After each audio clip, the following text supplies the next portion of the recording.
Morning, everyone. Morning. Morning. How you doing? Tired usually. Fair enough, all around. I just woke up this morning. I looked at the weather. At least it helps me to think about it. There's only, there's not much more semester left, so summer and is then I look at it soon an hour ago. approaching. And I got it. I got it. Well, I hope it is less stressful than normal semester. All right. We have begun talking about Chapter 5, pressure. Today we're going to continue on from that, talking about the pressure, how to calculate the pressure fluids create when you're submerged in them, and then how that goes on to affect buoyancy. Before we get started, though, does anyone have any questions, comments, concerns, etc.? Yes? Little off topic. Why can't we solve anti-gravity? The way we understand gravity currently, at least the way that I understand gravity, is very rooted in spatial relativity, which is Einstein's work for the most part. And relativity operates quite differently to quantum. Like, they both offer explanations to the universe, but they don't always offer the exact same explanation. They don't always get along necessarily. And so I'd say one of the bigger problems of modern physics is trying to rectify the two.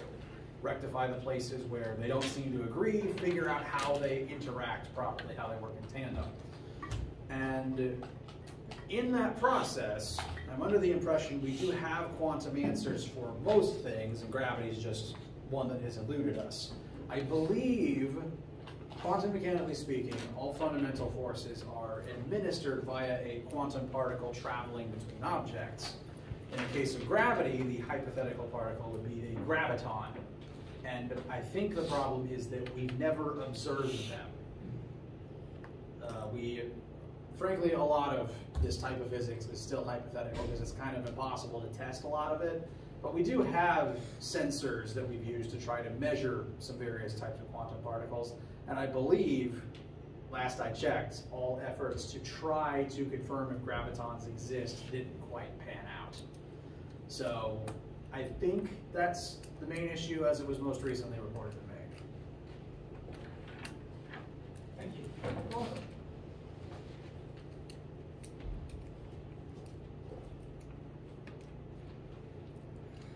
Anything else on your minds?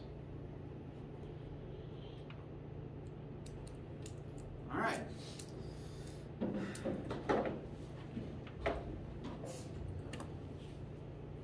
my notes. Here we go. So,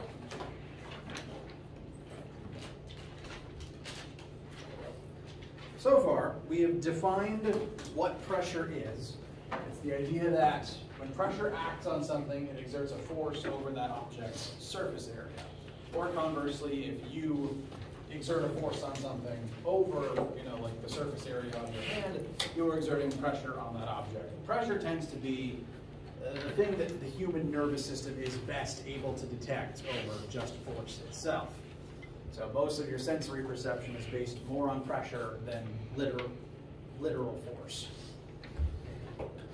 And on Earth, one of the largest sources of pressure that humans tend to interact with is from fluids, being submerged in fluids. When you're submerged in a fluid, that fluid is able to exert pressure on you because, based on your depth within the fluid, there's a certain amount of material above your head weighing down on you. This marker's dying.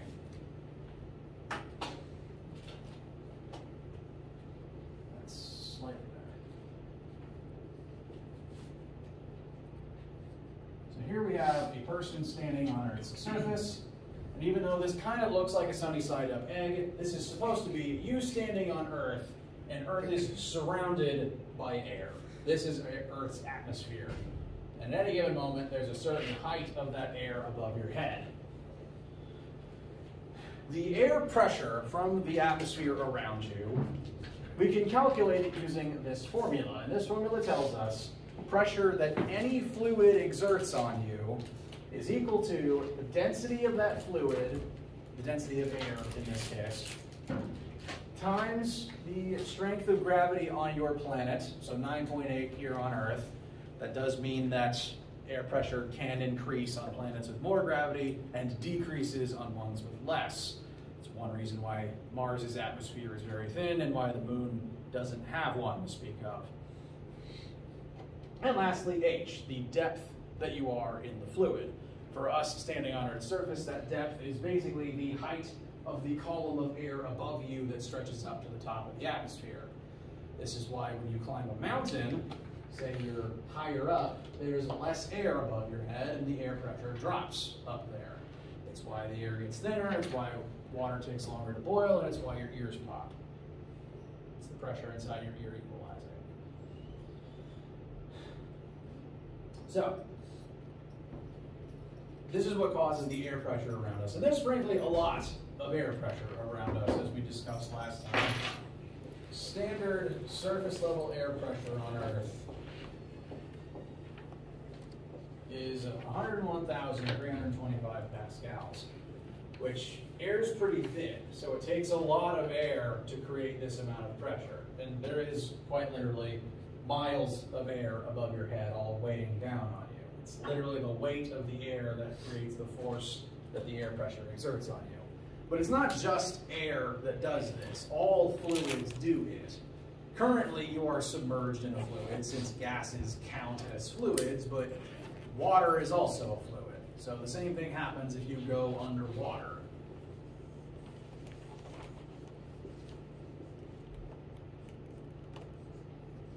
If there's a certain height of water above your head, there will be water pressure acting on you. Frankly, not even your head. If your head's above water, there's still water pressure on your feet based on how much water is above your feet. So all fluids do this, and the amount of pressure depends not only on height and on gravity, but also the density of the fluid in question. You don't tend to notice air pressure very strongly. It's mostly because your body's attuned to it. You are used to this much air pressure acting on your body all the time. It's only when the pressure acting on you changes from this number that you actually notice anything. Kind of like how you don't really have a thermometer built into your body, you can only really detect differences from your usual temperature. You don't really have a barometer in your body either. You just detect if the pressure is different from what it's supposed to be. On top of a mountain, you detect something's kind of funny, my ears are popping and I'm short of breath.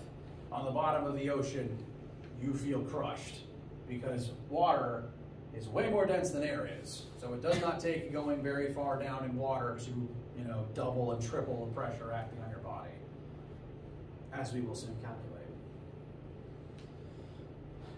So, going any depth underwater is going to increase the pressure on you, and we can use this formula to figure out by how much. Any questions before we try such an activity? Yes? So if I drop like let's say I take a can of Coke, drink the Coke, and I put it at the bottom of the ocean, would it like crush like I crush a can? Yes. Like instantly, or? I mean, it'd be a slow process on the way down. Well, actually, it depends. If the can is empty and filled with water, you may not actually notice anything, because if there's water in the can, the pressure from the outside of the can pushing in would equalize with the pressure inside the can pushing out. The problem would happen if the can was filled with air. If it was sealed off, filled with air, it would, and you go down deep enough, it would be crushed until the air pops and bursts out, and then it would probably remain in that state. Just like if you take a bag of chips up a mountain, it's going to blow up. Yes, exactly. If there's air in that bag and the pressure outside the bag decreases, then there's less pressure pushing in, the air inside is going to push out more, and the bag expands. The air inside didn't change the amount, it just changed, it's able to push out more since the air around it's weaker. Same with balloons. If you climb a mountain with a balloon, the balloon will expand even if the temperature and the air inside the balloon doesn't change. Likewise, if you take a balloon of air and bring it underwater, for starters, that would take a lot of force. But if you did it, the balloon would start shrinking eventually.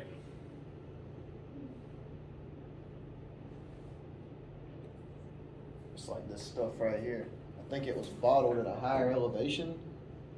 And you bring it down, and if I open it right now, the bottle goes. Hang on, let me do the math real fast. If it's higher elevation, then it'd be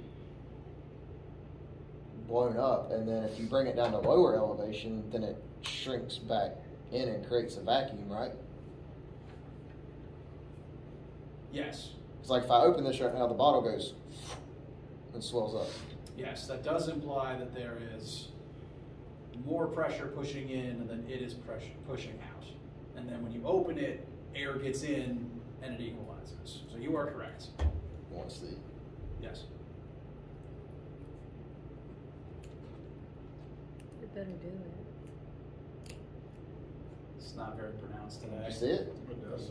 Oh, I didn't notice it. I should have spoken. It was this part right here, and it went up.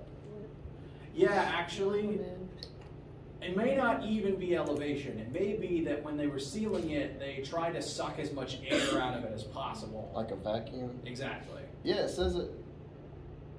That's what it had to be, because this stuff was bottled in Atlanta. So Atlanta is sea level. For most packaging stuff like that, like canning and bottling, they tend to try to suck the air out, namely for just preservation. Yeah. You know, air lets things grow.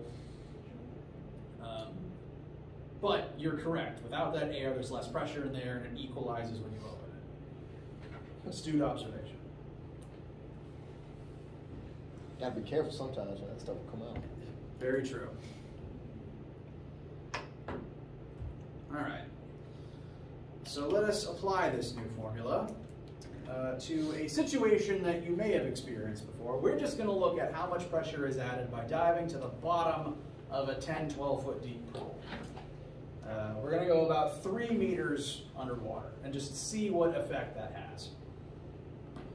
So here we have a pool. We're going to go 3 meters down. Once again, that's about 10 feet. Bless you. When I was a kid and I knew how to swim and my grandparents first took me to a pool that was deeper than 5 feet, I definitely immediately jumped in and tried to get to the very bottom. I immediately got a headache. We're about to find out why. We're going to dive 3 meters down to the point where your head is 3 meters down. So H is going to be 3. That's 3 meters of water above our head. And the density of water, you don't have to memorize this number, but it is going to come up a lot. It's kind of like G. It's just the most common density we tend to refer to. Density of water is 1,000 kilograms per meter cubed. I don't know if I've acknowledged this yet, but the symbol for density is lowercase rho, which is the same symbol as momentum, because physics ran out of alphabets to steal from a long time ago. So all of these force and pressure formulas, the rho in them is density, not momentum. If you ask me about that on a test, I will explain it. I don't want that to be an issue. And we want to know how much pressure the water is going to exert on our head at that depth. So we're going to take our brand new formula. Fluid pressure is equal to fluid density times the magnitude of gravity on your planet times your depth in the fluid. This is one of those formulas where we don't really care about the negative sign on G. We just want to know the strength of the gravity on Earth. So on your formula sheet, you can add an absolute value bracket around that G.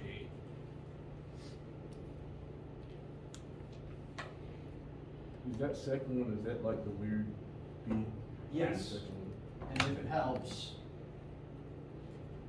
I can write it like that.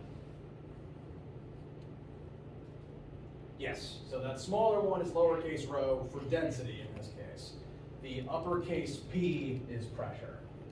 We don't use uppercase P. No, we do use uppercase P for power. That's not great. Like I said, we ran out of letters a long time ago.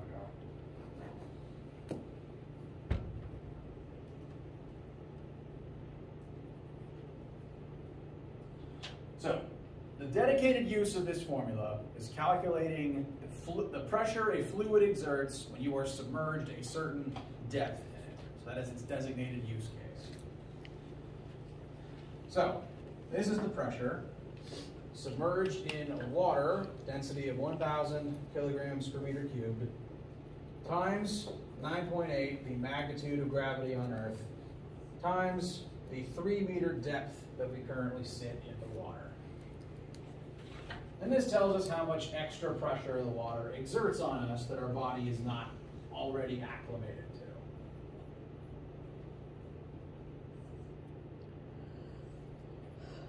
I've forgotten what I calculated earlier. 29,400. Thank you.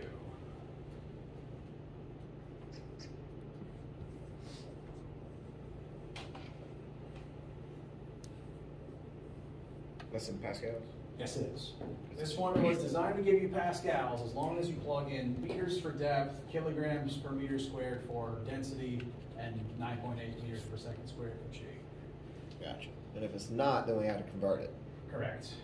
which we could have to do just like on the last test. Yes. All right. Gotcha. So, that is the pressure added onto you by diving that deep down into water.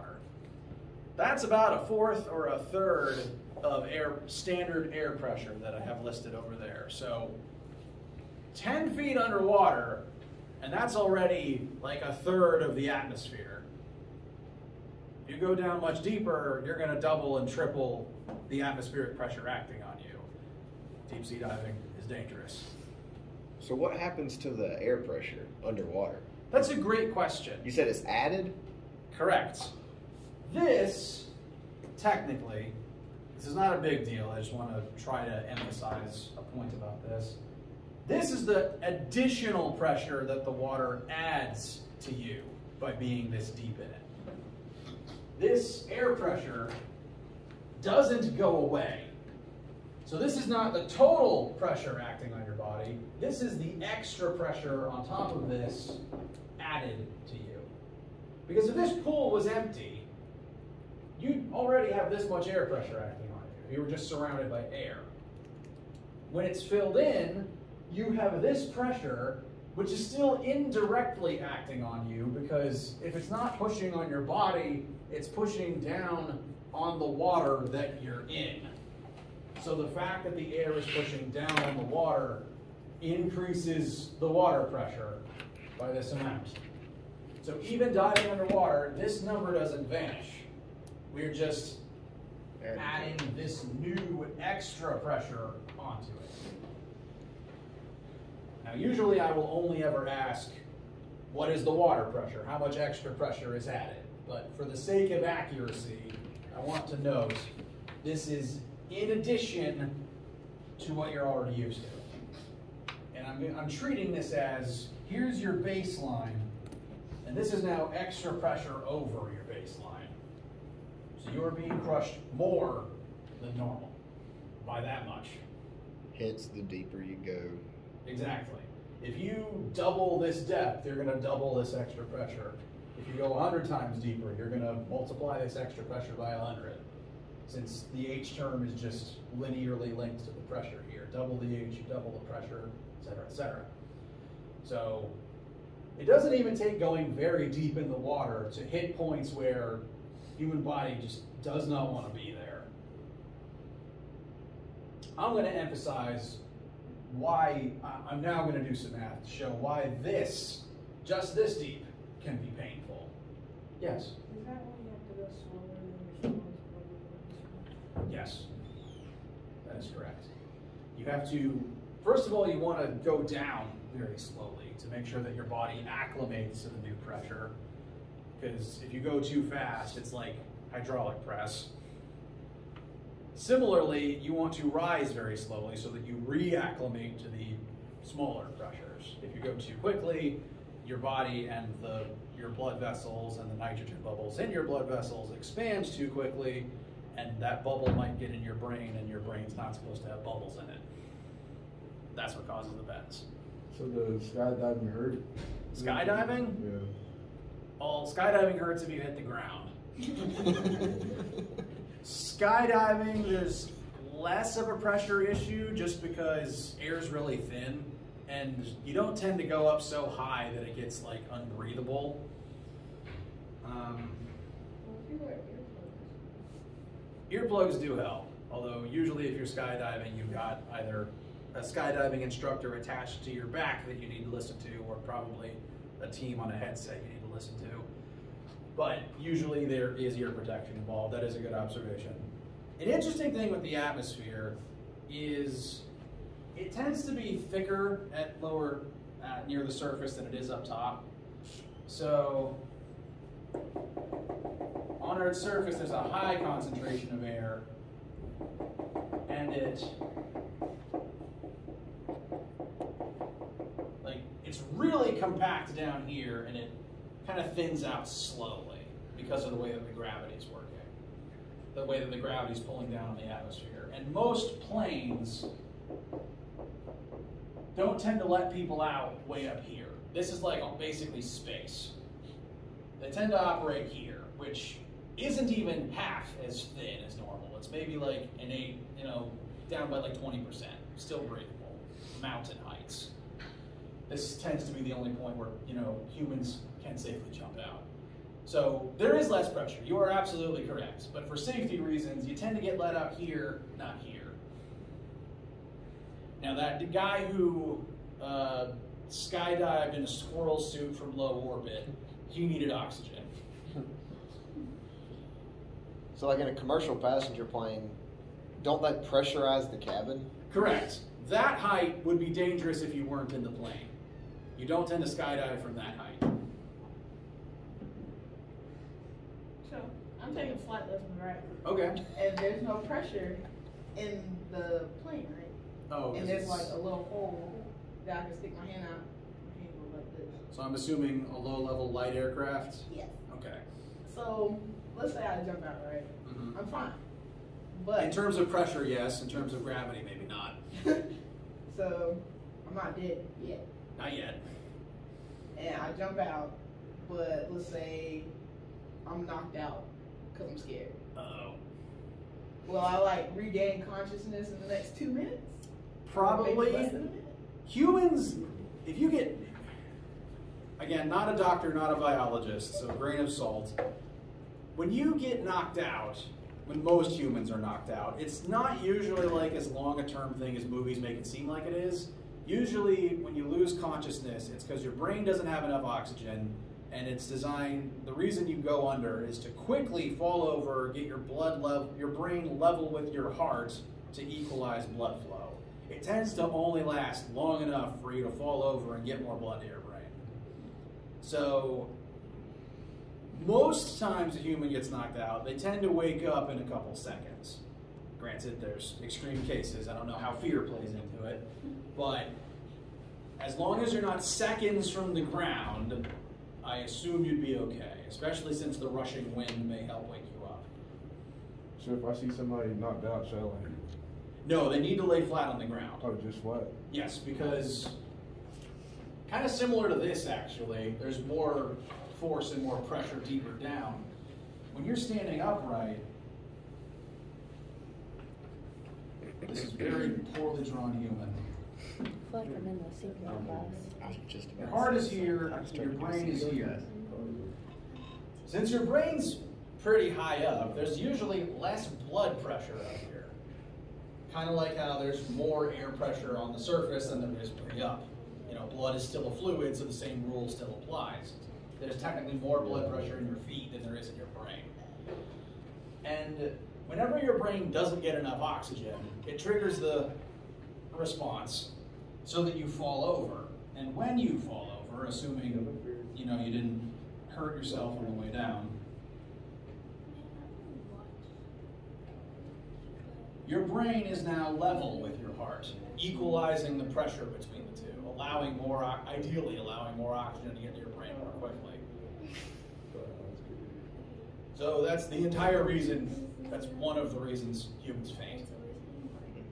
It happened to me once after I gave blood. It makes me feel better about giving blood. That's why they usually encourage you, lay here until you're absolutely fine. Then you get up and go on about your day. I got up like 20 minutes later because it was a blood drive at a school I was working at and I had to go teach. However, it was the first time I'd ever given blood. My students said, "You are pale. Did you eat your cookie?" "Yeah, I'm going to go lay down," and then I woke up on the floor. Last week, because I had a delayed reaction to the These are very good questions. I like this. Where were we? Okay. So this is the extra pressure that the water is going to add on to what you're already used to. So this is over your limit. We're now going to see how much force this is going to add to your eardrum, one of the more sensitive parts of the human body. The eardrum has a flat surface area. Literally, sound waves will strike that surface like a drum, and that's how sound gets into your brain. Since it has a surface area, we can measure it. We can figure out how much force the water pressure exerts on that surface area. So we're going to take that water pressure over there, plug it into this formula that is the definition of pressure. We're going to solve for force, and we're going to plug in the surface area of the average human eardrum, which is, very small. It's a very tiny piece of skin embedded inside your ear canal. 7.85 times 10 to the negative 5th meters cubed. Meters cubed, meters, I should say squared. I apologize. That's meters squared. No, that number. This number is still to the negative 5th. This should say squared. I apologize, because it's the area of your eardrum. And kind of like how we use this formula to figure out the force the air exerts on your body, we can do the same thing to figure out how much force the water is exerting on your ears. So we would multiply both sides by 7.85 times 10 to the negative 5th to find that amount of force. We're multiplying a big number by a small number, and I believe the answer comes out to be about 2.3 newtons. Now that's not a lot of force, but keep in mind, this is force being applied directly into your ear, one of the most sensitive parts of your body. This extra force in your ear would be like someone jamming their finger in your ear as far as it goes. So if you're not careful going, to deeper than 5 feet underwater, you may tend to get headaches and earaches, and your ears will definitely pop at a certain depth. I mean that like the normal popping, not bursting. Because there's literally more force pushing on them than normal. First time I went down to the bottom of a 10-foot pool when I was like 10, I learned that the hard way. Like in diving, you gotta hold your nose and like through your mask. Yes. And then blow out. I don't dive much, so I don't know the specifics of the procedures they use, but I do know that just choosing not to breathe through your nose wouldn't work at certain depths because eventually the water pressure will overpower your ability to force water out. That's why you have to wear a mask if you go too deep. Frankly, I wouldn't go probably past 30 feet unless I had one of the very old vintage diving suits. They tell you not to go past, like they say you're safe to 60. I mean, Wow. you have to do the safety stops. Like a normal certification is 60 foot. Okay. But you could do like 90 to 100 and not even realize it. Because if you're 60 already. I would need oxygen. I do not hold and a mask. No, I'm talking about like scuba. Oh. I would not go. So you got oxygen, you're good. I do not trust just it's good. My brain blanked for a second. We got a snorkel too, aside. I would need an oxygen tank to go any depth, really. I do not hold my breath well. Yeah. Okay, so it does not take much deep into water to start increasing the pressure pretty dramatically. If you were to go like 30 feet underwater, you're probably doubling the pressure on your body as you're used to, like doubling it versus the air pressure that you're accustomed to.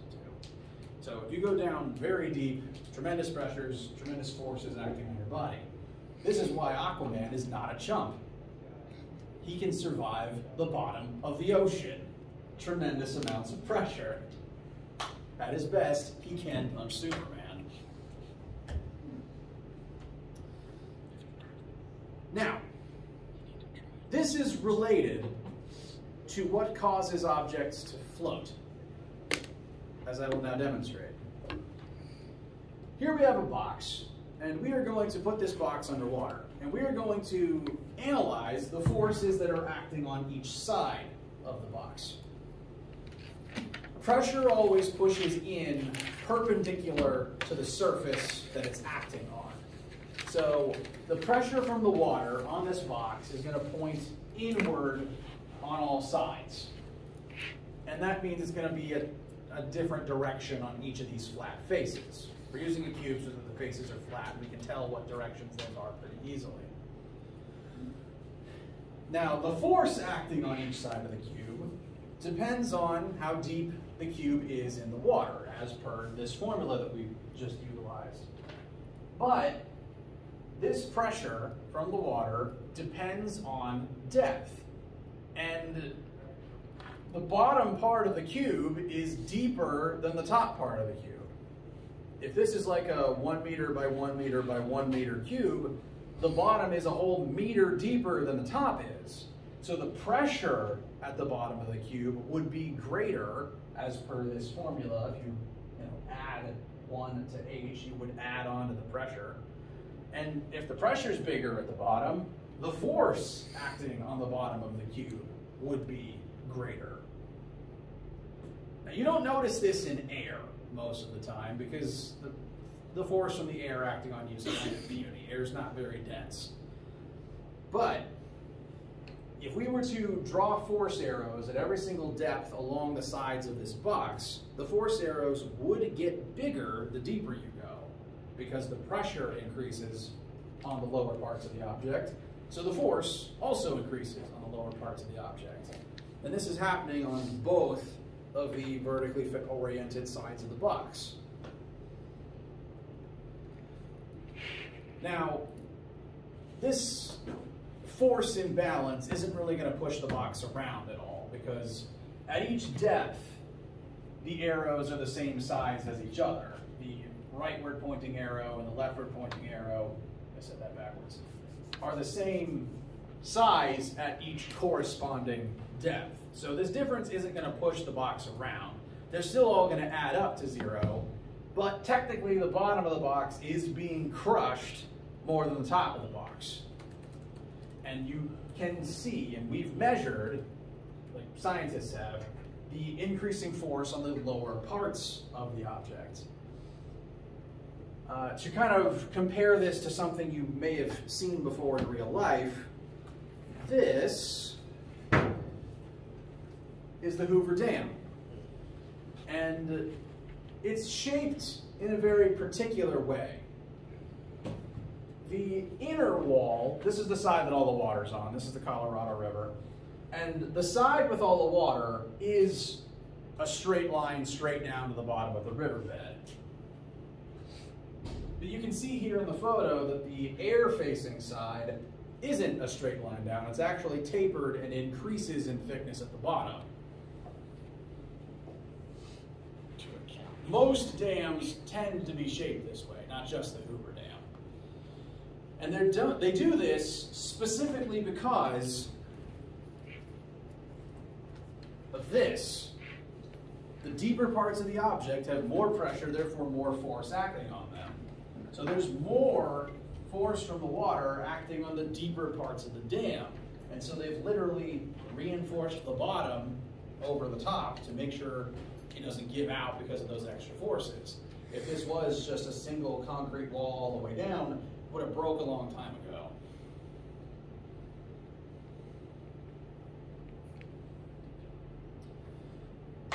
So that's what's happening on the sides. But something really interesting happens when you start looking at the top and the bottom of the box. the top part is all at the same depth. Like H, the amount of water above the top of the box is consistent across the entire box's surface. So all of the force arrows on the top of the box are going to be the same size pointing straight down, because that would push into the cube from that side. Similarly, on the bottom of the cube, inward would point up. The water's going to push up on the cube at the bottom. And all the force arrows down there will be the same size as each other.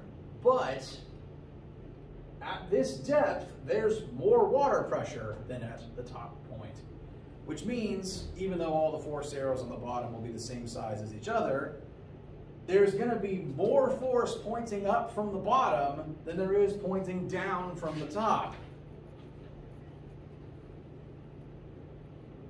So if you were to take all these forces and add them together, what direction would the net force from the water point?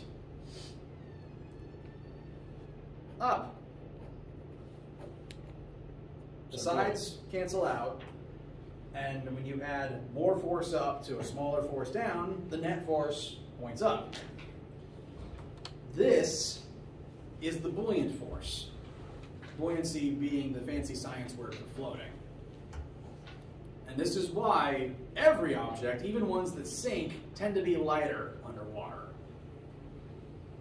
Any object submerged in any fluid will have some buoyant force acting upon it based on its size and how deep or what the density of the fluid it's in.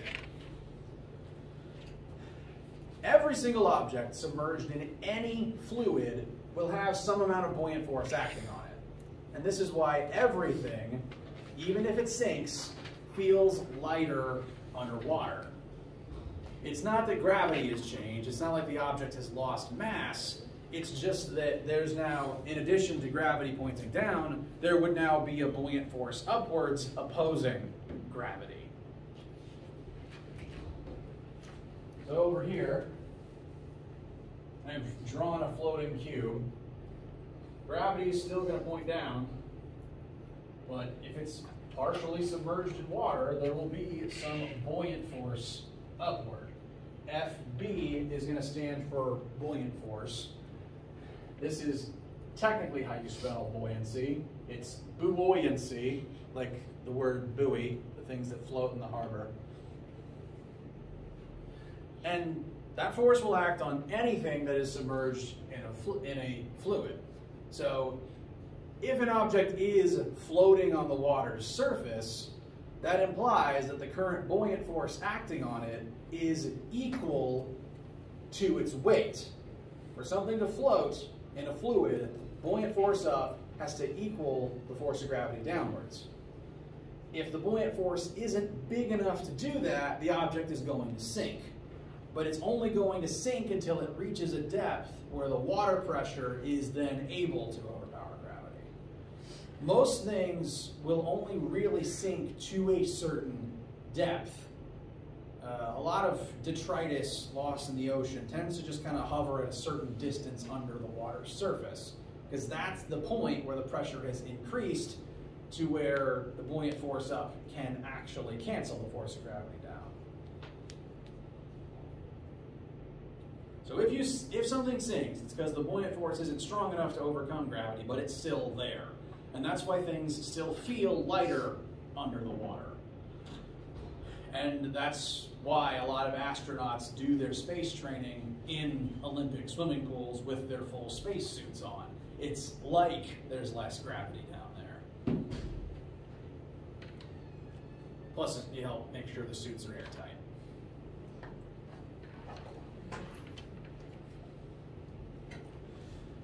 This phenomenon is alternatively referred to as Archimedes' principle. There's the story of Greek scientist, philosopher Archimedes noticing that when a person gets into a bathtub, the water level rises, not because more water spontaneously appears in the tub, but because your body is now taking up volume and pushing water out of the way.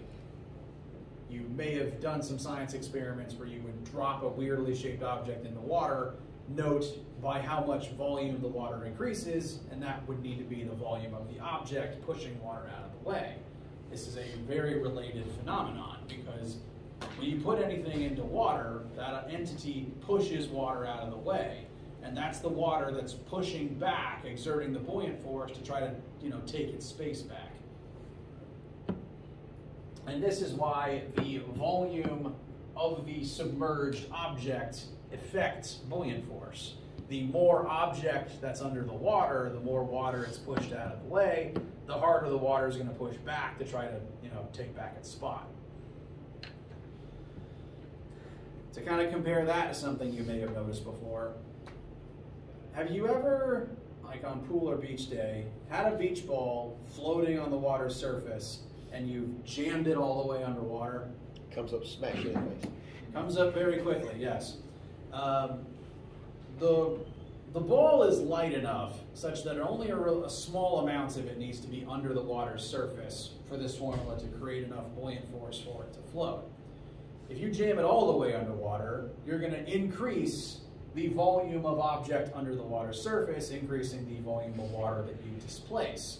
And that's going to increase the buoyant force acting on the ball under the water, which is why you have to push on it to keep it there, and why when you let it go, that increased buoyant force is going to rocket it back up until it sits at the depth it wants to.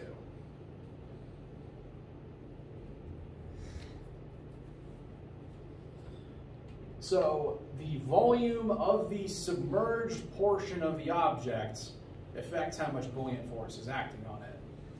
Similarly, it is also affected by the density of the fluid itself. Not the density of the object, according to this formula, but the density of the fluid. This is why it is easier to float in more dense fluids. Fresh water is about 1,000 kilograms per meter cubed.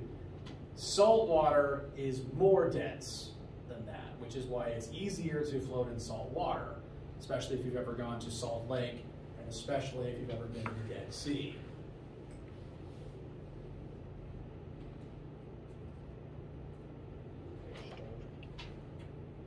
So, the dedicated use of this new formula, buoyant force, the force that a fluid exerts upwards when something is submerged in it, is equal to the density of the fluid, the volume of the submerged portion of the object you're calculating the force on, and then, once again, times 9.8, since the gravity on the planet affects how much force the fluid is able to push back against you. This means, once again, it's easier to float in more dense fluids, and things tend to float easier if more of them is submerged. This is why boats tend to be shaped such that they have a lot of empty hull under the water. That's a lot of volume under the water compared to the volume above it. And one more point I was going to make. What was it? I'll remember it later. Any questions before we do a quick sample calculation or two?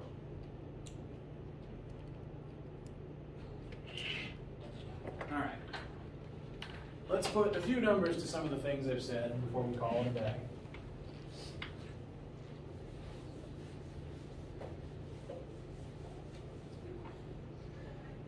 There's a couple extra concept questions on here I'll talk about while I'm erasing and writing. Helium balloons will float in air because helium is less dense than air, meaning that if you fill a whole balloon with helium, then it is then submerged in a fluid that is more dense than it. The helium is then surrounded by more dense air, and that air is able to exert a buoyant force on it and push the balloon up until it reaches an altitude where the buoyant force equalizes with its weight, which tends to happen when the air gets as thin as the helium. Usually the balloon pops before that. Now, for some math, we're going to have a human floating in water. I am not an artist, So I'm literally just going to rotate one of my poorly drawn people by 90 degrees.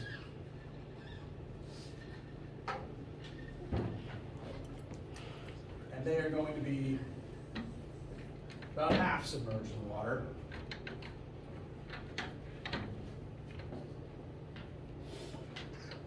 That water, it's fresh, so it has a density of 1,000 kilograms per meter cubed. And this person, excuse me, has a submerged volume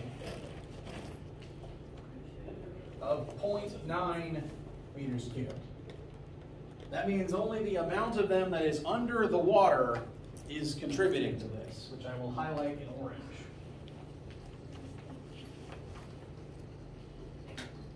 Only the part of you that is under the water contributes to the buoyant force.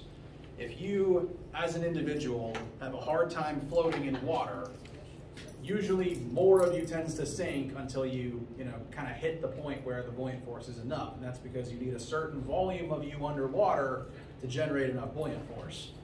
How much of you that is just depends on the individual. Weirdly, your bone density and how much blood is in your body affects this, since iron and calcium are more dense than water.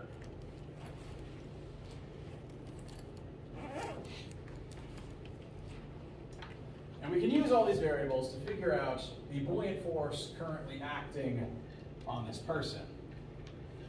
So force buoyant equals fluid density times volume submerged of the object times the magnitude of gravity.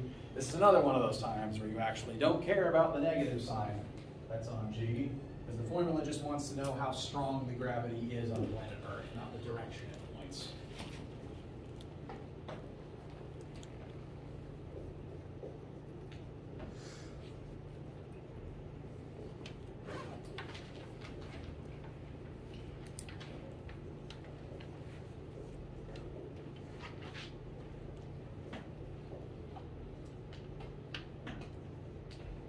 I think it comes out to 8820. Yep. Which is actually a lot of force, like more force than a lot of people weigh, so odds are this person doesn't even need to have this much of their body under the water. They rise a little bit. And this formula tells you what the magnitude of buoyant force is. So if this person weighed this much, they would float at this depth with this much of their body above the water and this much under the water.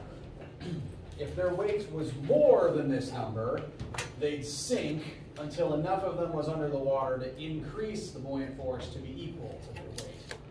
And likewise, if their weight is less than this number, they'll be pushed upwards and float even better than is currently drawn here. And again, salt water is more dense, so it's even easier to float in. Similarly, dense fluids like molasses would be even easier to float in, but I don't recommend it. Be a little bit sticky. Indeed. You'd have more problems on your hands than solutions. Yep. Questions for right now? All right, we'll revisit this next time, get some more practice in. There is still lab this week, and let me know if you guys need anything. Have a good day.